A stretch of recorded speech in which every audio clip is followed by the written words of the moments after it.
gostaríamos de dar alguns recados, né? Como já foi pedido em outras quartas-feiras, para que todos ou desliguem os celulares, ou mantenham ele no silencioso, certo? Que desliguem os áudios, para que não ocorra, né, de eles tocarem justamente no horário da palestra e dispersar a nossa atenção para o que está sendo falado, para o que está sendo ensinado. Então, vamos fazer isso. Outra coisa é que nós teremos a Feira do Livro, que vai ser realizada do dia 8 ao dia 14 de dezembro, e nós estamos precisando, né, de voluntários que queiram colaborar na feira, né, para atender as pessoas que vão lá comprar os seus livros e orientar aqueles que vão fazer as aquisições. Então, aquelas pessoas que tiverem tempo disponível, não precisa ser o dia todo, pode ser assim, algumas horas, pode ser no período da manhã, da tarde, da noite. Então, a gente gostaria que se pudesse contar com a colaboração das pessoas que possam nos procurar para dar o nome para a gente encaminhar para os organizadores da Feira do Livro. Outra coisa, nós estamos precisando de doações de alimentos, né, para confeccionar as cestas básicas, já que é um período de uma procura maior. Então, nós gostaríamos de pedir para aquelas pessoas que possam fazer a doação, que nós temos lá no final, ali na entrada das caixas, podem trazer e depositar as doações ali.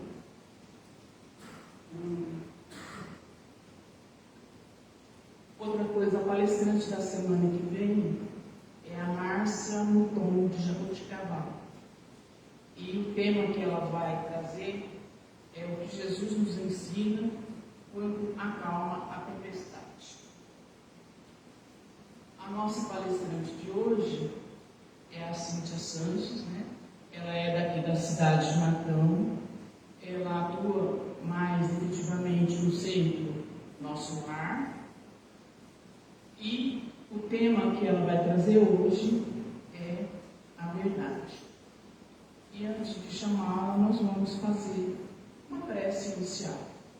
Então, eu gostaria que, nesse momento, nós pudéssemos fechar os nossos olhos, focar a Jesus, que envia a nós, através da espiritualidade amiga, as energias sanitárias, para o equilíbrio do nosso corpo, o equilíbrio do nosso espírito.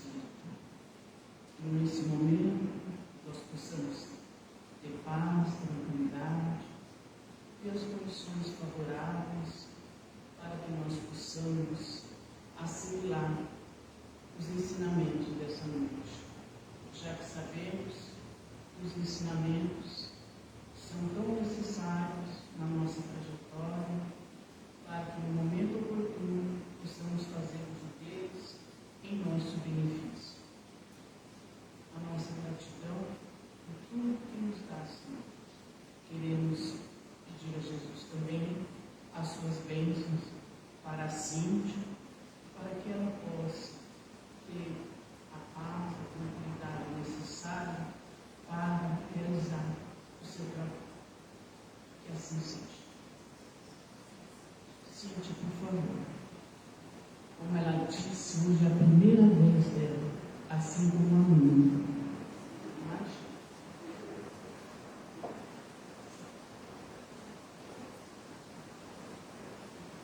Boa noite. Ocorreu um pequeno erro, que o meu nome é Cris, né? Meu nome é Cristina.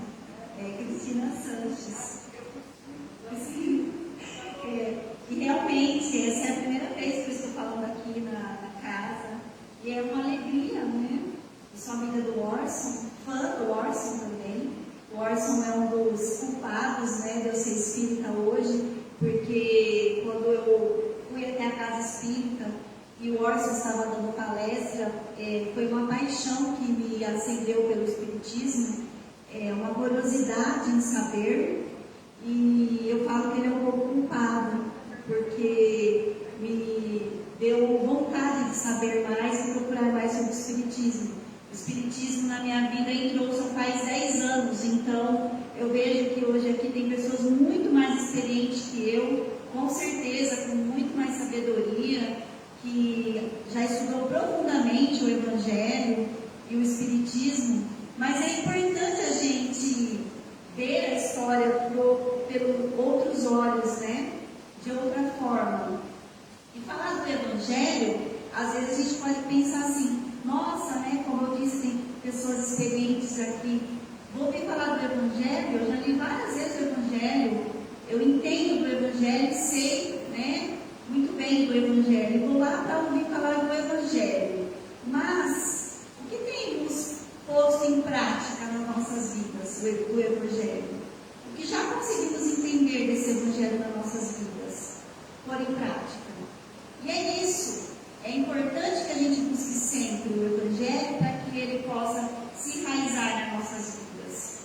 Segundo os estudiosos, em 1800 anos antes de Cristo estar aqui, Deus já inspirava as pessoas a escreverem no Antigo Testamento. 1800 anos antes de Cristo, já tem os primeiros relatos do Evangelho, da Bíblia. E depois Jesus veio, há mais de 2000 anos, esse ano completa o aniversário da vinda de Jesus, esse mês, e Jesus veio e trouxe, exemplificou com a própria vida o Evangelho, o Novo Testamento, e depois de 50 anos a 100 anos da sua partida carnal da terra, ainda a gente tem dificuldade. Foram escritos, né, o novo Evangelho, o Novo Testamento, mas ainda hoje, há 2000 anos, e somando tudo há quase 4000 anos, a gente ainda tem dificuldade de entender sobre o Evangelho, pôr em prática. Saber, ler, a gente lê, mas a gente tem dificuldade de pôr em prática nas nossas vidas. Então, esse texto que eu trago hoje, ele é importante para isso, porque ele está no capítulo 6 do Cristo Consolador, no Evangelho segundo o Espiritismo. E é um texto que eu gosto muito, porque é o Espírito da Verdade que traz o texto. E ele tem um chamado nesse texto que nos esclarece o que a gente veio buscar aqui. E ele fala, ele inicia falando assim: venho como outrora entre os filhos transviados, perdidos, desorientados. E aí a gente pode falar, mas a gente não é desviado, né? Nem desorientado. A gente está aqui buscando, né? Mas não é verdade. Por muitas vezes a gente fica desorientado, perdido, desanimado. Por isso que estamos aqui. Então ele fala que ele veio como outrora. Ele veio como ele já tinha vindo no passado. Ele veio relembrar para nós, filhos perdidos. Ele fala, eu vim trazer a verdade e dissipar as trevas. Escutai-me. Então ele vem trazer a verdade novamente, que já foi dita, e acabar com as trevas. E ele fala, escutai-me. O Espiritismo, como antigamente a minha palavra, de novo ele fala, que o Espiritismo, como foi feito antigamente a palavra dele, deve lembrar aos incrédulos. E o que é os incrédulos? Aqueles que não têm fé. Outra coisa que nos chama a atenção, porque às vezes a gente pode pensar, mas eu tenho fé, sou uma pessoa de fé. Mas é qualquer coisinha que acaba a fé. Qualquer coisinha que nos surpreende, de repente a nossa fé está vacilando. Não é aquela fé intensa que a mulher que sofria de hemorragia tinha, que ela acreditava que colocando a mão no manto de Jesus ela estaria curada. A gente tem dificuldade de ter essa fé. Então ele fala aos incrédulos que acima deles reina a verdade imutável. Então, independente de como está a nossa fé, de como a gente está agindo no dia a dia, de se a gente é um verdadeiro cristão ou não, independente de tudo isso, reina a verdade imutável, o Deus bom, o Deus grande, que faz germinar as plantas e levantar as ondas. Então, independente de qualquer escolha que a gente tenha, com fé ou sem fé, esse Deus, ele é imutável. E ele continua assim: revelei a doutrina divina e, como lavrador, liguei o bem escasso pela humanidade. Então ele fala que o bem que existe no mundo é de pouca quantidade, mas ele ligou esse bem através do Espiritismo. E ele continua assim: o bem escasso, e falei, vinde a mim todos vós que sofreis.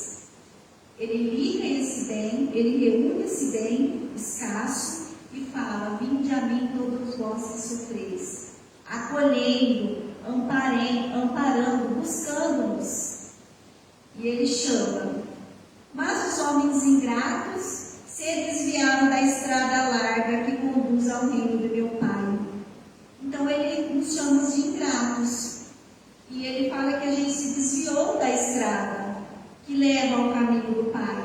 Mas olha só que interessante, no livro segundo o Espiritismo, aqui no Evangelho, ele fala estrada larga. Só que a gente sempre tem costume de falar que o caminho para Deus, para Jesus, é estreito. Mas ele não fala que é estreito, ele fala que é larga. E aí a gente pega um exemplo e pensa, por que a estrada, ele diz que a estrada é larga? Porque a gente tem experiência das pessoas extremamente religiosas, que quando está passando por uma dificuldade, está confiando em Deus, está agarrada na mão de Deus, não se desespera, não lamenta, não reclama, pode estar com as maiores dores na cama de um leito do hospital e está confiante, está no caminho árduo, está confiante que Deus está cuidando de tudo. Ao contrário, as pessoas que vivem no mundo, sendo do mundo, são extremamente revoltadas, ingratas, reclamam de tudo, não está bem com nada. Pode ser que tenha muito dinheiro e é rico de tudo que o dinheiro pode comprar e miserável de todas as outras coisas. Então, ele fala que os ingratos preferem esse caminho do erro do que a estrada larga que conduz ao reino do Pai, perdendo-se nas ásperas veredas da impiedade, se perdendo na impiedade, que quer dizer o mesmo, na falta de amor às coisas de Deus. Se perde na falta de amor às coisas de Deus. E ele continua, meu Pai não quer aniquilar a raça humana. É outra coisa que a gente ouve muito falar, né? Entre as pessoas. Que Deus esqueceu da humanidade, certeza que ele desistiu de nós. E aqui fala, meu Pai não quer aniquilar a raça humana. Ele não quer acabar com a criação dele. Ele quer que ajudando nós, ajudando uns aos outros, mortos e vivos. Ou seja, mortos segundo a carne, porque a morte não existe. E aí a gente se pergunta, mas como assim, mortos ajudando os vivos, vivos ajudando os mortos? É verdade, porque a gente sabe que quando a gente vem até uma casa espírita buscar conforto, a gente traz espíritos que às vezes não estão em equilíbrio, que estão desequilibrados, que nos perturba porque a gente permite, mas a gente vem com a gente buscar ajuda. E outros espíritos também que enxergam a luz e vêm buscar ajuda até o centro. E eles são auxiliados pelos médiuns que têm capacidade para isso, né, que têm o estudo para isso, são auxiliados, encaminhados para o caminho do bem. Já nós também recebemos a ajuda dos espíritos. Os espíritos de luz, os espíritos melhores que nós, já em condições melhores, vêm ao nosso socorro aqui na casa espírita, nos auxiliar, nos curar dos males do coração, dos males do corpo, quando há merecimento. Então, enquanto a gente está aqui falando do Evangelho, a gente está sendo tratado. Então, ele fala aqui que ele quer que os espíritos ajudem os vivos ajudando os mortos, porque a morte não existe, é só uma passagem. E que não mais as vozes dos profetas e dos apóstolos se façam ouvir, Não é a minha voz que vocês têm que ouvir, a voz dos padres ou a voz de outras religiões. Não é a nossa voz, porque a gente ainda é muito pecador, a gente ainda erra muito, a gente ainda tem muita dificuldade. Eu posso cometer um erro aqui como ser humano e às vezes ferir alguma pessoa, mas vocês não têm que levar isso em consideração. Foi a Cris, não foi o Espiritismo, não foi o cristianismo que falou. E que não mais a nossa voz se faça ouvir, mas as dos que se foram já a gritarmos, a falarmos, crede e orai. Então, a morte dos que já se foram. Por exemplo, aqui no Evangelho segundo o Espiritismo, esse texto é do Espírito da Verdade. Mas a gente tem de Santo Agostinho, a gente tem de São Luís, de Paulo Apóstolo. Olha quanta luz que a gente tem dos que já se foram, que são espíritos já evoluídos, que já melhoraram, que já passaram por tudo que nós passamos, que nos traz o conforto e o consolo, que nos traz o caminho. Então, eles falam, crede e orai. Porque a morte é a ressurreição e a vida é a prova buscada. Então a morte, ela não existe. A morte é a própria vida. A morte é a ressurreição. Não precisamos ter medo da morte. E a vida é a prova escolhida. A prova que estamos passando aqui no momento é a prova escolhida, é a prova necessária que precisamos. Muitos de nós que já tivemos capacidade para isso, escolhemos as nossas próprias provas no plano espiritual, sabendo das nossas necessidades. Mas quando a gente está aqui, a gente tem dificuldade de aceitá-las. Mas Deus, Ele é Deus de justiça, amor e caridade para com todos nós. Então Ele é justiça, amor e caridade para nós que estamos aqui buscando. Para o pior bandido que vocês possam imaginar, Ele também é lei de justiça, amor e caridade, igualmente para com nós. Então, a prova escolhida e buscada é por nós mesmos. E as virtudes cultivadas se desenvolverão como cedro. Então, cabe a nós cultivar as nossas virtudes. E todos nós temos virtudes. Então, cabe a nós buscarmos essas virtudes e cultivá-las, para que elas cresçam. E aí se desenvolvem outras virtudes. Então é necessário que cultivemos as virtudes. Ao invés de adquirirmos mais débitos, que já demos com vários, resgatando vários, e às vezes a gente causa vários aqui também, fica plantando vários cactos em volta, né, da gente mesmo, a plantação de cactos. E aí a gente quer sair da plantação de cactos sem se arranhar. Mas é muito difícil, a gente sai muito machucado. Então, levemos a sério o nosso plantio. E ele continua: homens fracos, que se limitais às trevas da vossa inteligência. Trevas da vossa inteligência, ele chama a gente de fracos. E aí eu pensei, ele fala que a gente se limita pela nossa fraqueza. A gente se limita às trevas da inteligência. Eu fui buscar o livro dos Espíritos sobre a inteligência. Na questão 631, fala assim: tem meios o homem de distinguir entre o bem e o mal? Nós temos capacidade de escolha, de distinguir o que é bom e o que é mal? E aí os Espíritos respondem assim: sim, quando ele crê em Deus e quer saber. Deus lhe dá inteligência para distinguir um do outro. Então a resposta é muito clara. Se você crê em Deus, você questiona quando vai tomar uma decisão. Você busca em Deus a resposta. E quando você quer saber, ou isso tudo é por causa do nosso livre-arbítrio, né? A gente busca se a gente quer saber. Se a gente tem fé, mas muitas vezes a gente não quer saber a resposta de Deus, a gente age pelo nosso livre-arbítrio. Só que aí a gente acorrenta a nossa inteligência e deixa lá no quarto escuro. e age com as nossas vontades, sendo do mundo, sem imaginar que está ferindo a nós mesmos e as outras pessoas. E não está agindo com inteligência, mas Deus dá a inteligência para todos nós. Não cabe a nós mais falar, eu não sabia, eu não tinha conhecimento. Se a gente questionar, a gente vai ter as respostas. E ele continua assim: homens fracos, não afasteis a tocha da clemência divina que vos colocada nas mãos para iluminar a rota e levar como crianças perdidas ao reino do seu Pai. Então ele fala, não afasta essa tocha divina de luz que te leva. Essa tocha dada de graça para nós. Ele continua assim: estou tocado de compaixão pelas vossas misérias. Jesus, o Espírito da Verdade, fala que está tocado de compaixão pelas nossas misérias. Por que pelas nossas misérias? Porque a gente aceita muita migalha do mundo.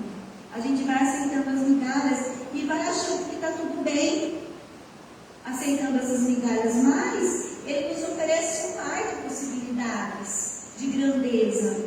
Mas a gente fica com os pequenos do mundo, achando que está tudo bem. E Ele fala que está com compaixão de nós, por as nossas imensas fraquezas, para não estender a mão socorredora aos infelizes, transviados.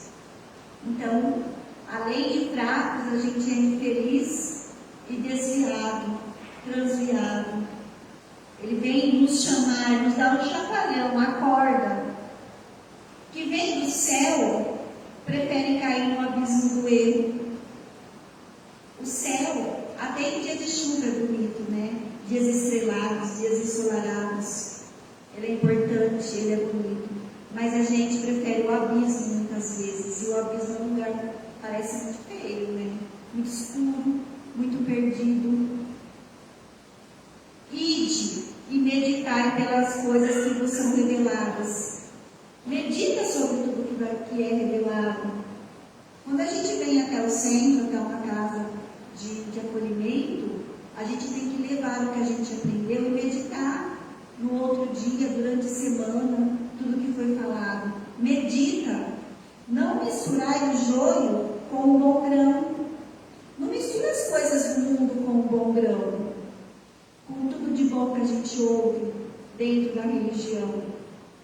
As utopias com as fantasias. Então não mistura as coisas fantasiosas do mundo com as verdades. Não mistura. E aí eu pensei assim, né? Mais de 30 anos, não desmerecendo porque foi o que me trouxe até aqui, eu fui católica. Respeito muito, até hoje, o catolicismo. Sou de família ainda que permanece no catolicismo. Mas eu tinha muita curiosidade para saber.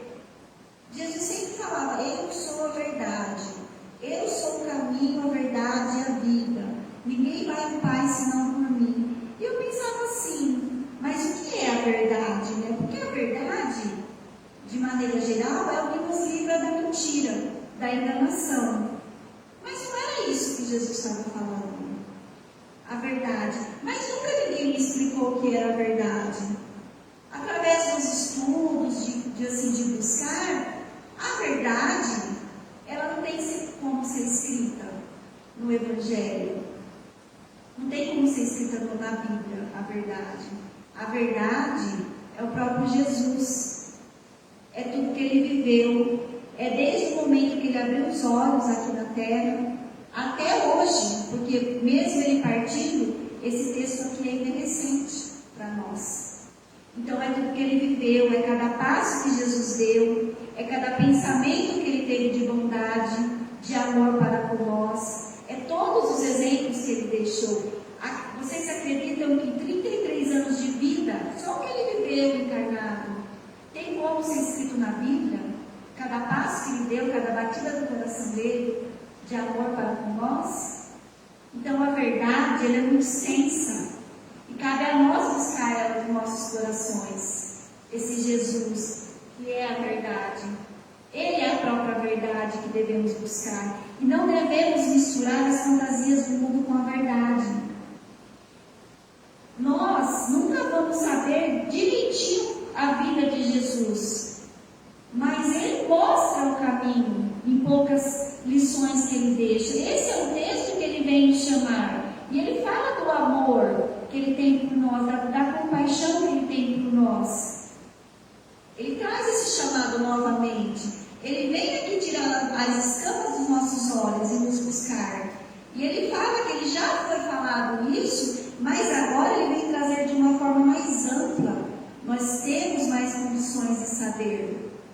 Nós já evoluímos um pouco para saber dessa verdade. Nós temos condições hoje de abrir os olhos e rasgar todos os véus. E Ele continua assim: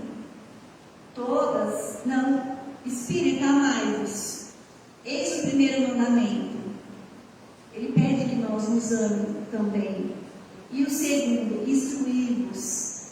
E não só instruir-vos dentro da casa espírita, porque dá para a gente instruir-vos de qualquer religião, sem falar de religião, agindo, demonstrando bem através da nossa vida. Tem um ditado que fala, né, que palavras emocionam, mas são gestos que arrastam. Então, através da nossa vivência, é que vamos instruindo as outras pessoas, dentro da casa espírita e fora dela também. E aí ele continua: todas as verdades se encontram no cristianismo, e os erros que nela se enraizam é de origem humana. Como eu disse anteriormente, não é a minha palavra que tem que ficar. A gente pode buscar esse texto lá no Evangelho e estudar ele, ver outros palestrantes, realmente palestrantes que têm condições de ter uma explicação mais ampla. Então não é a palavra minha que tem que ficar hoje aqui, mas a do texto que ele traz na íntegra, e vocês podem estudar em casa, rever da forma que o olho de vocês também veja de outra forma, não da minha forma que eu interpretei aqui. Então, os erros estão na origem humana. Tem muito erro, a gente sabe que tem na Bíblia, né, que foi por conta da tradução, foi acontecido alguns erros, mas cabe a nós a buscar uma melhor parte dela, interpretarmos dentro de nós. E aí ele continua: eis que além do túmulo, vozes nos clamam, dos que já se foram. Irmãos, nada perece. Nada perece. Cristo é o vencedor do mal. Então, Cristo nos traz toda a verdade. Ele é o vencedor do mal. Sede o vencedor da impiedade. Sejamos nós os vencedores das falta de amor às coisas de Deus, da impiedade. Trazendo para nós, para nossas vidas, para nossa casa, para o nosso trabalho, mais amor às coisas de Deus, mais compreensão às coisas de Deus.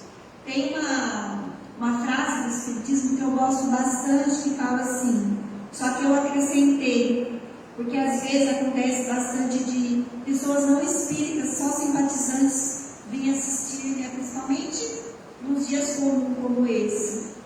Reconhece-se um bom espírita, um bom cristão, um bom ser humano, pelo esforço que ele faz para domar as suas más tendências.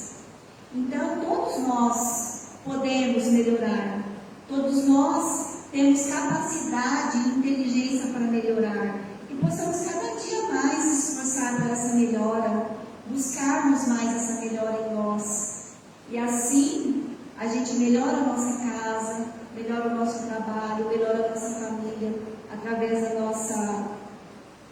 nosso dia a dia, das nossas atitudes. Tem uma passagem que, estudando, né, eu não lembro de qual livro, mas eu vou falar para vocês porque me marcou bastante. Em alguns momentos, eu me pego pensando assim, o Espiritismo é muito difícil de seguir. E às vezes me dá um pouco de medo, de receio. Porque assim, o Espiritismo não nos cobra nada, mas a gente já sabe que está tudo na nossa consciência, não é mesmo? Então, às vezes eu me pego cobrando coisas que eu preciso modificar e eu falo, assim, será que não é melhor viver assim? Viver assim, mais ou menos, dentro do espiritismo, vou lá, vejo uma palestrinha e tá bom, aí um mês sem ir, vou aprender nos outros, porque assim, você resolver estudar, resolver se modificar, a cobrança nossa com nós mesmos é bastante. Mas aí eu estava assistindo uma palestra e aí eu vi uma passagem de Estevão que me marcou bastante. Estevão, quando estava nos últimos momentos seu de vida, ele estava sendo apedrejado por mandato do Saulo, né, que era seu cunhado nessa passagem. Ele estava sendo apedrejado e ele já estava nos últimos momentos de vida dele. Ele já estava se esgotando todas as suas forças, calado, sem gritar, sem se desesperar, confiante em Jesus. Era assim que Saulo estava. E Saulo, que ainda não era Paulo, né? Quem conhece a história, a maioria dos espíritos já sabem disso. Saulo vai até ele e fala assim: você não vai desistir? Está acabando, está se acabando aí, está sofrendo. Desiste, né? Da forma que eu lembro para contar, né? Porque é bem mais bonita do que isso. Ele fala: desiste de Jesus, desiste desse amor. E aí Estevão fala assim: o Sinédrio tem 1000 maneiras de me fazer chorar, 1000 maneiras de me fazer chorar, mas nenhuma de me fazer desistir do amor de Jesus. Então, eu termino aqui com essa passagem linda de Estevão e peço, né, que vocês lembrem disso nos momentos de dificuldade, que a gente nunca desista do amor de Jesus, mesmo que a gente chore 1000 vezes, mas a gente lembre de Estevão, que na sua dificuldade não desistiu de Jesus. Ele foi até a morte confiando que Jesus estava com ele. Uma boa noite, muito obrigada pela atenção.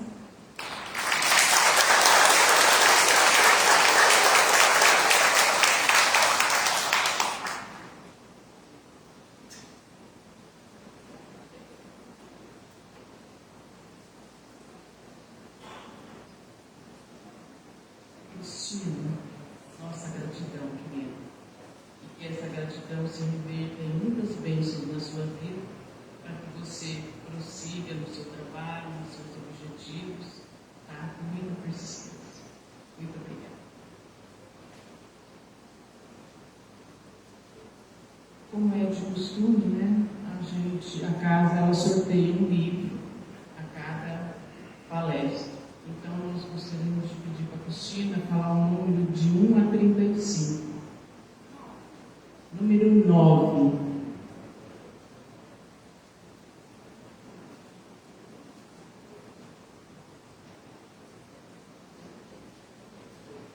Quem é o número 9?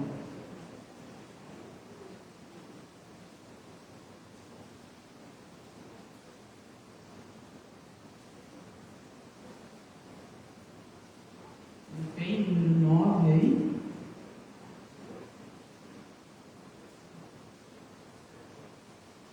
É você, Fernando, ou não? Não?